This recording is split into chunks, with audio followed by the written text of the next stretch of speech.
Hi, I'm Joshua Hashemzadeh. I'm the curator of Semblance Sunshine at the Torrance Art Museum, and I'm here with Aaron Sandnes, who has a piece in the group show Death Marks the Spot, 1964 Pontiac. Thank you for being here with us virtually, Aaron. How are you? Yeah, thanks for having me. I was just wondering, kind of going into things, if you could maybe give us a little bit of a background on the piece specifically in the show. And I know that this was part of a larger body of work of these sort of death marks the spot paintings. And I think most people maybe online, when you see it, they look almost like a very precise X across the canvas. But I think when you get up close, you start to notice that there's variations between each one of these, and how the triangles and the geometry on each one is kind of kiltered, for from piece to piece. I'm wondering if you could talk a little bit about that. Yeah, sure. Yeah, so the Death Marks the Spot series comes from a moment in my practice where I was considering identity on a global scale, maybe in terms of nationalism, um, in my relationship. I mean, I think it comes from a position where I don't identify with the country that I was born and currently live in, and have always lived in. But I was kind of just like sitting and playing with these ideas of where I am as a physical entity in this world and what makes, who am I? What makes me up? And, thinking about nationalism and Specifically the signifiers that you're talking about, I think maybe to clarify, those triangles take their shape from the sort of military folding of flags, correct? yeah, and that's sort of where it started going down to is the flag as being a representation of something that I am not. And so then kind of thinking about mourning that disconnect. And that got me really into thinking about the way that we fetishize death, um, both as like the horror and terror of it, like the tragedy of death, and and sort of the romanticism of death, and and just thinking about those things. Also recalling a family friend of mine was killed in um, the Iraq War with Bush Jr. and George W. Bush Jr. And he was killed early on, and it was tragic for his family. It was tragic for my family. It was tragic for his friends. I mean, it was like the whole experience was tragic for his wife, for his newborn baby that he never met. Um, but his parents were given a folded American flag in the triangle shape. And the triangle shape is like, when I was screwing off in middle school or high school, we would like origami pieces of paper and fold it into those like footballs, right? The Right, right. footballs, the triangle shape. And it's very similar to that. So me sort of thinking about like the tragedy and romanticism of national death or nationalism death or whatever, me disconnecting from or being disconnected from America or American, and my friend who was killed, replaced by this flag. I just really got into using and treating the flag in a bunch of formal different ways. And specifically in this body of work, it was about this end result of a folded American flag, that the whole apparatus of memorializing these deaths is like, on beat, it's regimented, it's very succinct and specific. And then these soldiers sort of bestow these folded flags to these family members. And so then I just started using like the triangle shape as a formal representation, as a metaphor for this death that has occurred. Um, and the painting that's in the show is an enlarged version of where the painting of the series first began. The series first began in a more intimate scale where the triangles on these panels were a one-to-one scale of actual folded American flags. Got you. And the relationship with those paintings is very intimate It's very quiet. The body of work is also very quiet and intimate, and Which poetic. that's surprising because like when I saw it virtually, it's a large red square, and then once it's in the space, it's actually quite subdued, and I think it is much more quiet and intimate than you would have expected, not having been in front of it, in person. Yeah, absolutely. And and that's the nature of using the gloss. I mean, they're monochrome paintings painted in a gloss finish, and then I go and paint the triangles in a matte finished version of the same color. And so there's like it's just like it's a very like obscure, confiscated, or confiscated, not confiscated. What's the word I'm looking for? um, Anyways, obscure, quiet presence that both resonates in fetish and um, and in that silence, that stillness. Yeah. And so, but like the reason for enlarging the paintings, and basically just like took those smaller paintings that were one to one and enlarging them so that I was trained as a sculptor, and really wanting there to be, rather than, like, for me, the relationship with the smaller versions of those paintings was like almost from the heart. Yeah. It was like this connection with the heart, because it was like chest high and it's about the size of your shoulders, and Yeah, it's there's just very like, human proportion to it. Yeah. yeah. So it's like this connection with the heart, and I wanted there to be a bodily experience. But not in like a spectacular manifestation. And so just increasing the scale, hanging them a little bit lower, kind of creates some tensions in different ways that I think as a sculptor, I really wanted to investigate with that work. Being that, it's car paint on wood panel. So it's like technically a painting, I suppose. But really thinking about them as a sculpture. Um, For sure. And I think so there's a lot of work in this show and just within this kind of aesthetic that crosses that line, in a really fluid way.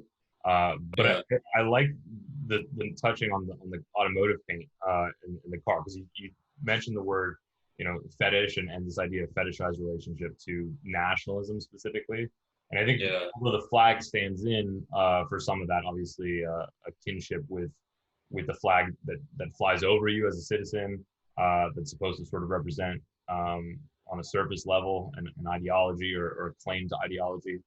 Um, but then you contrast that with, you know, uh, 1964 Pontiac, and thinking about yeah, this idea of like the automotive, uh, just the notion of automotive manufacturing, something that was huge in LA and in the US, but I think now faces some question marks, right? There's always this idea of what manufacturing looks like in the US, and there's kind of a death there that can be contemplated, but there's also like the very real sort of death complex that's associated with this kind of hot rod culture of always needing to go faster and faster, and if there's sure, flames coming out the back, then you're doing it right, and sure, you're sure. sort of always on edge. I'm wondering, like, that kind of culture, is that stemming from maybe like local environments and experiences here in LA, and maybe how does that talk on a more local and maybe national setting?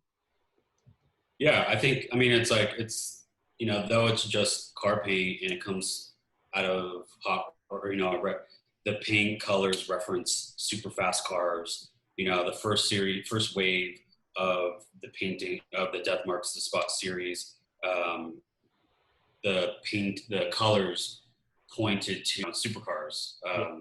for lack of a better term, like straight up supercars, cars that are meant in every element of their design and engineering to go fast. Right. So for example, like a Ferrari, there was a Ferrari red painting, right? Or a Bugatti maroon painting, Yeah. or the Lexus, LSF, or whatever that thing is called, white. So all these colors, pointed to super expensive cars. And then the second wave of them was sort of more connected to my personal experience growing up in the Valley, growing up in like muscle car and lowrider culture, where there is a fetish size, and For sure. the And it, reason why I was using these colors is because it was like these somewhat arbitrary decisions of aestheticizing speed, right? Like straight up just that. Like I was thinking about speed both in going fast and riding motorcycles and driving fast cars, and it's scaring me and me, the adrenaline rush of that fear, the poeticism of that fear, um, being able to push myself and the way that the world slows down when you go faster, like Right. those things, like like to take them off. Often that conversation is dominated by machismo, but for me, I found it like super vulnerable and poetic, and just thinking like how do you put language or how do you put visual language to those experiences, and then at the same time kind of thinking about speed in terms of like um, an industrial military complex, in the way that technology is like ever developing so that we can be better at killing and conquering. Yeah, well, And I mean, you see it now in terms of like the advertisements of like the new jets that we're building, and like yeah, the Boeing bailouts and stuff that we're giving to produce more jets. And do we need them, or what? There's no rationale as to what the actual use case is, but it's that they're bigger, brighter, faster, stronger, and it's like right. that's the tagline that you need to know, and that's kind of sums up, I think, historically, America's involvement, on a geopolitical scale, and also within our own turf. I do like that you mentioned, like, the sort of aesthetic approach, though, and the kind of poeticism of speed in that regard.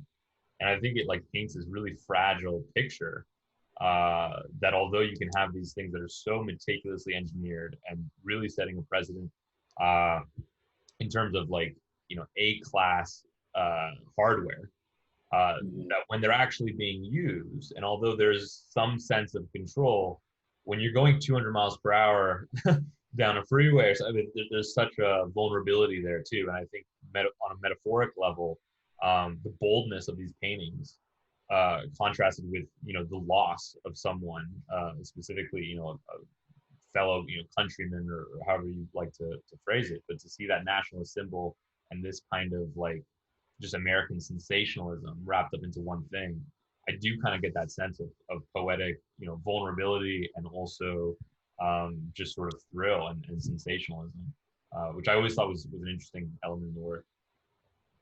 I appreciate that. Yeah, I mean, to contradict what I was saying earlier, where I was coming out of feeling disconnected from my nation and from my own identity, or the signifiers that point to my identity. Um,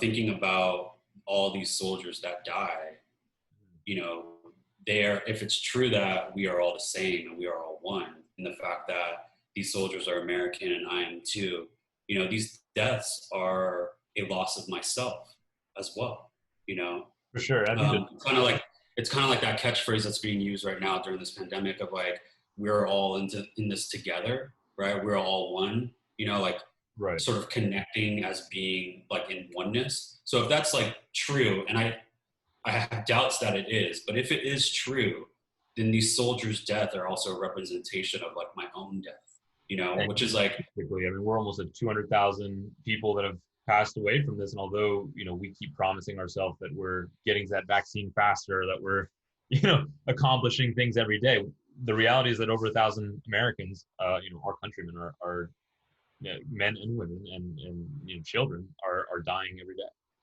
absolutely. But to think about like going fast, Right. like there's like a sense of loss of self in that act of going fast, and I think in a lot of things that we do, there's a loss of self.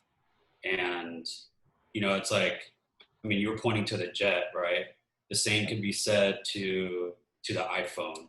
The same could be said to any car or any house or any any trophy, any muscle cars, or anything that sort of elicits the American dream. Like that 1950s version of Manifest Destiny, where we like, Yeah.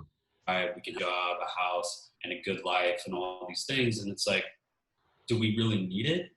I'm giving of myself in my strive in attaining these things. I mean, even like as an artist, I'm giving of myself so that I can be in the next show, right? Or that I can be in the next interview, or that I can be featured in the next magazine or included in the next biennial. I'm giving of myself, maybe even within my own practice.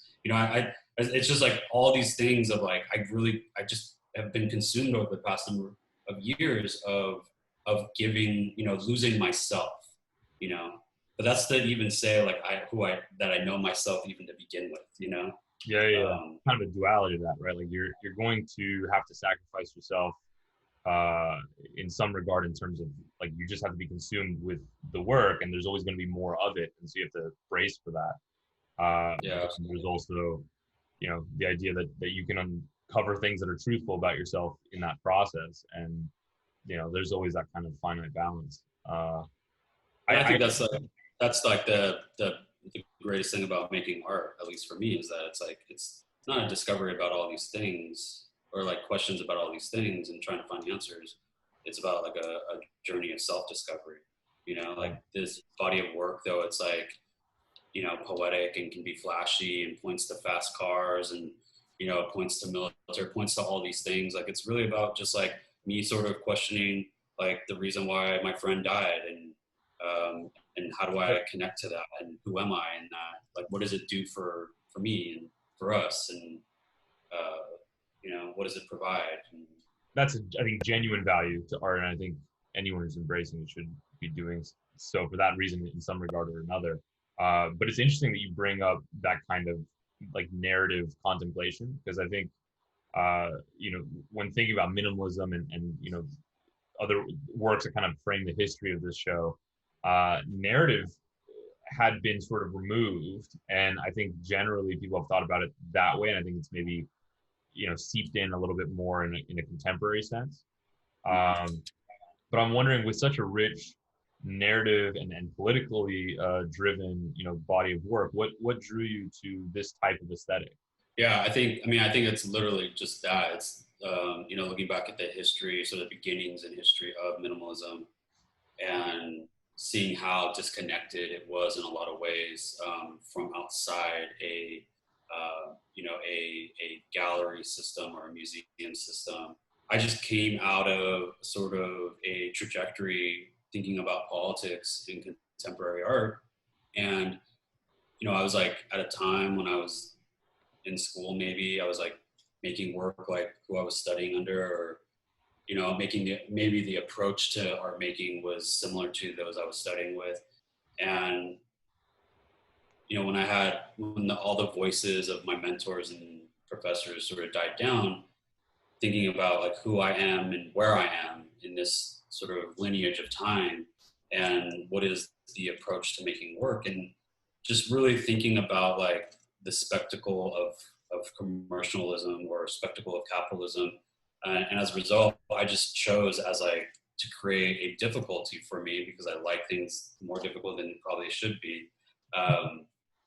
That if I could use poetic, quiet, small gestures to approach these topics that tend to be hand in hand with spectacle, one, could I do it? Two, could it be successful? Three, what does that even look like? You talk about spectacle, but I think also there's just such a gravity to these concepts too. That perhaps going with a smaller gesture can sometimes be more powerful than presenting everything that's going on behind it. Because I mean, there's so many people that you think about political art, that it's often abject. I think of Keenholz in a certain regard too. Not that he was a minimalist, but in regard to the political critique and working within this landscape, and how he kind of manifested that.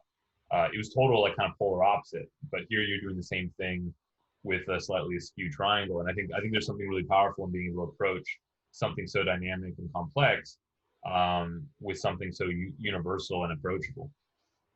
Yeah, and I think like for me, like context is everything. The context of other bodies of work. I don't make one thing over and over again. I don't have like a signature style. I don't have, I'm not like beating down one topic by, an array of gestures. I am thinking about these like weird concepts and trying to draw lines behind it. And sort of when those lines intersect, art manifests, my artwork manifests, and it could be, I have nothing like fetishized car painting on wood panel with triangles. It could be everything else or anything else. And so I think for me, it's like title is really important because this work is coming out of this conversation. Call it a narrative, call it a dialogue, call it whatever. This artwork is coming out of that in my studio, and so therefore, another body of work might you know, give a key to unlock something else about this artwork, and vice versa. Or maybe it's the title, or maybe it's three bodies of work, or maybe it's a lot more. I mean, even when I first exhibited the Death Marks of Spot Yeah, it was in series. conjunction with other works. Yeah, it's conjunction with another body of work of black roses, handmade roses that were made out of brass that were laying on, it's a 1-to-1 scale, but they were laying on the floor. And that was sort of a way for me to like combat the fetishized nature of the car paint, just like of the like Ferrari paint, of just Yeah. sort of like reducing that frequency. But then also, of like bringing in another conversation of like what the black rose was representing in all throughout culture, what the rose represents all throughout culture, and also giving like gravity to like bring the eye down to the ground, or to be mindful of your step, because you had to sort of like Yeah. step between the roses when looking at these like seductive paintings, and so that Yeah. was a way to sort of play with that. I remember seeing the installation photos, and there was this huge contrast again of that kind of like fragileness of these sort of handcrafted metal roses, and then the boldness of these enamel paintings. I thought was very striking. I can kind of see where that thinking translates between the two objects, even though Mm-hmm. they're totally disparate in the approach. You mentioned school and mentors, people that you were working with or looking at. I know that you and Juan Capistrán, who's also in the show, had crossed paths at a certain point early on in your work or in your Yeah. practice. I'm wondering if you can attest to anything, because I know you guys kind of have similar inspirations, and I think both of you guys look at a material driven process to talk about things in a more conceptual way. What was that relationship? Yeah. I mean, Juan's a fantastic artist, and from the moment that I met him as a young student, he was a graduate student at UC Irvine. I was an undergrad at UC Irvine, and just we connected initially like on our similar likings of music, and then I was able to help him a little bit with one of his grad sculptures. Um, and just always, after graduation and kind of going on our own paths, I guess. I mean, not that we were like super close, but I was like inspired. I was inspired by all the graduate students, because I had a yearning for more and wanting more, and being curious as to like what's happening, at that level, and the access that they have, or the conversations that they're having. And so just always being, inspired by Juan's practice. And as we've gotten older, Juan continues to attack these ideas with such grace and finesse that's, just it's continued to be inspiring. And, we both worked with um, some similar professors, albeit at different levels in our education. And that influence like resonates. And, I think it's like, that's just like what legacy is and generation is, but I've always like appreciated like Juan's finesse of aesthetics, of his playfulness in his use of titles, and how he references certain cultural aspects, and really like picking at a conversation in a bigger context, as opposed to maybe something that like could be narrow. Right, right. No, and I think, I mean, it was enjoyable also seeing both of your guys' work. another show that no one got to see, but at the Yesterday Tomorrow show at Baik Art. Yeah, Thinking about, again, I think different materials that you guys are exploring, but I think having that material practice where you guys, I know even like bricks and certain things that had that kind of political allusion to them has totally. kind of appeared in both of your guys' practice, and I always thought that was interesting. And I think in this show too, you see so much of that kind of generational thinking and aesthetic play that in one way or another resonated with these artists, and they kind of took it on in their own right. Um, it's interesting seeing the two of you having started in a similar position, how you guys kind of diverge, even along similar trajectories. So Yeah, I mean, even like we come from very different backgrounds for sure. right, With very different projections upon us as a result of our backgrounds and bloodlines and things like that. And but to see like an investigation into activism or social unrest or frustration. Um, to think about the aesthetics of those conversations and to use them, is awesome. He uses bricks or has used bricks. I've referenced brickwork in different, and like the way we're doing it is like, I think can be very different, but I think that's what's so great about contemporary art is that you can have these like minds from different experiences and different backgrounds sort of intersect in ways that create a like fuller dialogue as opposed to just being like all this, same old type thing. And I think that's like an attribute to the show, like thinking about the way minimalist gestures sort of materialize in 2020.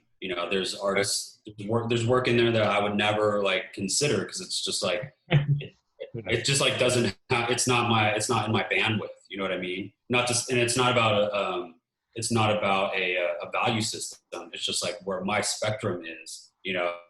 I would never feel free enough to to make rad sculpture out of gutters. You know what I mean, or whatever the case may be. But to see that like, oh no, it can be as charming and as like finessed as that, as opposed to having a crew of like 50 guys and gals sanding, and like polishing. Oh yeah. Like kind of fetish work. Yeah. It's like, I choose making sculpture out of anything else. For sure. No, I appreciate that. I think also maybe a place to kind of wrap up. You mentioned the idea of like social critique, and I even speaking with you before, I know that you've mentioned you think of art almost as a platform.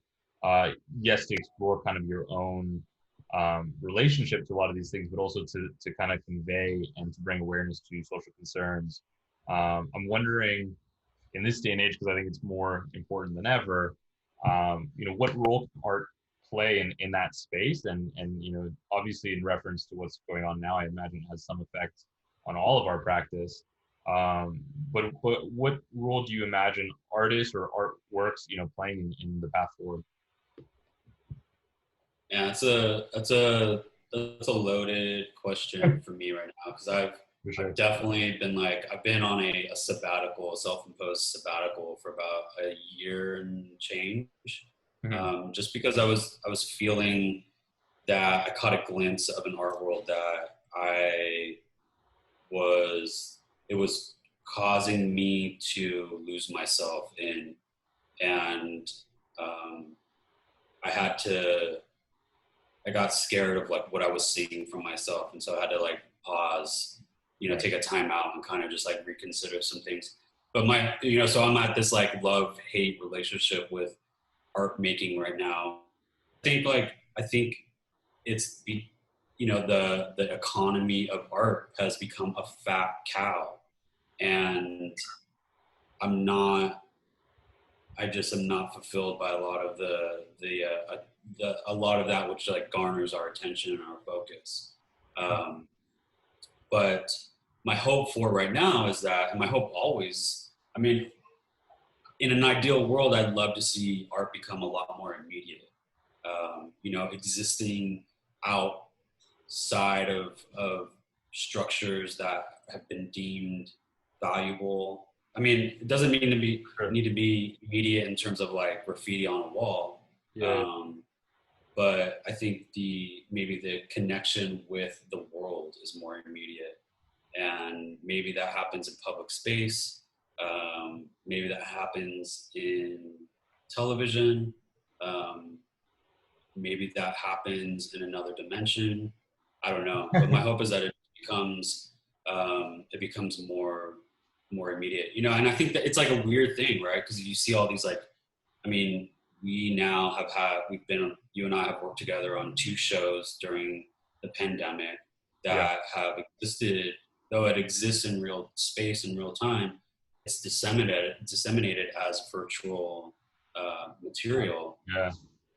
and it's hard, right? Because it's like I want to be able to sit in front of an artwork and like contemplate it and like be moved in any direction, anger or Yeah. tears or whatever. But I don't know if that's possible by seeing an image of it on my phone or on my computer, like in the comfort of my own home, like if I Yeah. can still be moved, you know? That's And a so big question mark for, I think, yeah, a lot of people. And I had no intention of making either show online only. And I think, even with the Yesterday to Tomorrow show, we had that first couple days, and that luckily some people saw it, and then after that we had to rethink the whole thing. It was like, totally. how do you exist online? And that is a big question mark. But I do think like having that immediacy in a world that's so based on moving faster, and productivity is king over everything, like that you need to find a way to kind of link art to that in some way that doesn't inherently lose what art was trying to do in the first place. So. Totally. And like, you know, it's like I solely, I mean, as we were talking about earlier, like making my art practice is for me, but I also find that like connecting with other artists in group shows or connecting with viewers is also really important. And that to me is really important because, you know, it speaks that like what I'm thinking about, that there's a community around that. Yeah. We can have a dialectic, we can have a dialogue, we can have an exchange, you know, as opposed to everything being so polarized or assumed to be so polarized.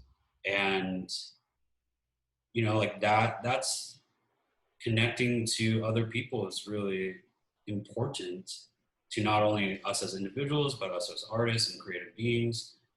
My connection with artists like Juan, where it's like I see work that he's doing and it drives me and challenges me to think about it. Or there's other artists, other peers of mine that push me to like not only to push it as an artist, but push my thinking and like where my practice is going. You know, that exchange is really important. So I think having that real-time experience is also super valuable. But at the end of the day, you know, if we're all confined to our studios or our rooms or our houses or our homes, not houses, homes, um, that my hope is that we continue all making art irregardless of how it's disseminated. But, For sure. you know, I don't know. I just immediacy is this word that's coming out, I think you know? that conversation element to it's interesting that you mentioned that, because I've been having this conversation with several people, and that's why I asked the question. I don't think that there is any one or even several clear answers at this point, but someone had mentioned to me that the only thing we can do now is have conversations. And I think that largely, you mentioned some of the downfall of or shortcomings of the art world that draw some frustration. I think as an artist and as a curator, I noticed that the dialogue around work, the kind of investigative, contemplative relationship to these objects and materials that artists have, was lacking. And I think maybe now is a good time, like you're saying, to really focus on that dialogue and then let that kind of inform what comes next. Yeah, but So I'll tell you what. I'll tell you what. I have a friendship with someone who is very conservative and supports the current administration. yeah, And I respect this person quite a bit, though I don't agree with this person. And I find her support of the current administration to be troublesome. However, I recognize her as a human, as a person, as someone who has her own experiences. And I respect her as much as I would try to respect anybody else. And she pulled me aside a number of years ago, and she told me that, she was recognizing our polar opposite political convictions. Yeah. And she said to me, she's like, you're one of few people that when it came out that I support the current administration, you're one of few people that continued to strive to have a communication or a dialogue and a friendship with me. A lot of people wrote me off just based on the fact that they disagreed with the administration. Right. And and like for me, it was like, if we can't tolerate difference, if we can't tolerate speech that is offensive, if we can't tolerate these things that make us scared, if we can't if we can't like be in the face of these things and have an exchange with respect and dignity, then like, who are we? What have we become? Yeah. And so, I think that's probably like what you're hearing is that, there are creative people that are recognizing that there has to be a pushback towards the censorship. And I'm not talking about like black bar or a warning label on our CDs, right? But it's like a censorship of like critical analysis. And that's happening through just like whittling things down to like headlines and spewing it out and like, what side are you on? And if you're not on the right side, then you're going to get canceled, Yeah. I mean, I think it's tough too, because, on the other, like leading into this, there was the same conversation around accessibility, right? There was always this kind of dismissal for anyone who didn't fit that inclusive norm. And I think it can be a pendulum at times. And unfortunately, the more that swings, the more we're bombarded with the ugliness of the extremism of any kind of belief ideology. And but yeah, hopefully art can stand as a interlude or a meeting point between the two, and allow people to kind of decipher, like you're saying, for yourself when you're making the work and finding identity through that others can kind of trace those steps and find things that are truthful about themselves or about others or about the world, through that practice and through that experience. So, but I really appreciate you taking the time. I think we're kind of like at our limit here. But yeah, I hope that people can enjoy this online and that we can get together soon when things kind of revert back to normal or whatever normal we're going to get back. Yeah, definitely. I mean, it's always a pleasure hanging out with you. And I'd much rather hang out in person than through our computer screens. But cool, man. All right, I'll let you go, and we'll talk soon. All right, man. Good to see you. Thanks for wandering through thought with me. For sure. We needed it this time. All right, man. Yeah. Peace. Talk to you.